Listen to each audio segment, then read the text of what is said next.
महाबले जानत संसारी, करे राजनीत नीति विचारी।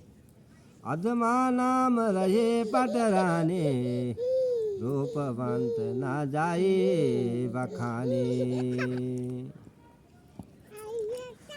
राजा शांतनु के 3 विवाह हुए थे। सर्वप्रथम जो विवाह हुआ था, अधमा नाम की जो रानी थी वो राजा शांतनु की पहली पत्नी थी।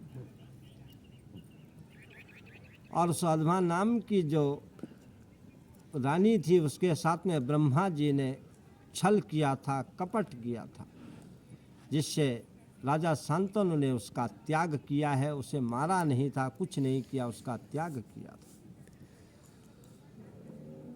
फिर दूसरी जो पत्नी हुई राजा शांतनु की, वो माँ गंगा हुई। माँ गंगा का स्त्री का जो स्वरूप है ये देवताओं के वरदान से हुआ है।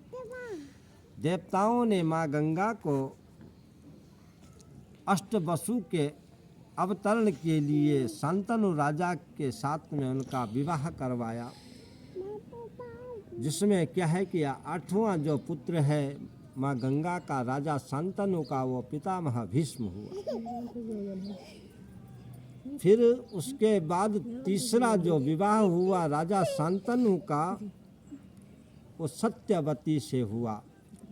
और सत्यवती तो एक केवट की पुत्री। इसमें बहुत सा ऐसे प्रसंग आता है।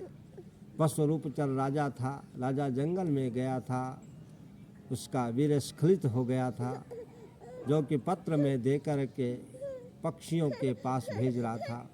वो समुद्र में जाकर के गिरा, जब पक्षी आपस में लड़ते हैं।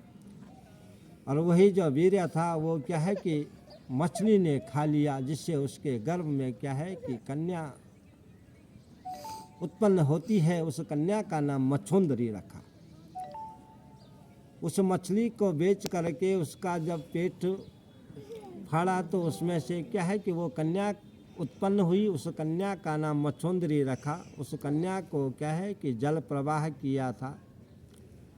जल प्रवाह में फिर केवट जी महाराज ने उस कन्या को क्या है कि पाया, उस कन्या का भरण पोषण किया।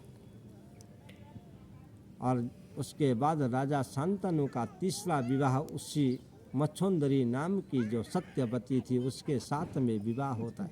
इस प्रकार से राजा शांतनु के 3 पत्नियां थी, 3 बार विवाह हुआ था। जय जय श्री राधे श्याम।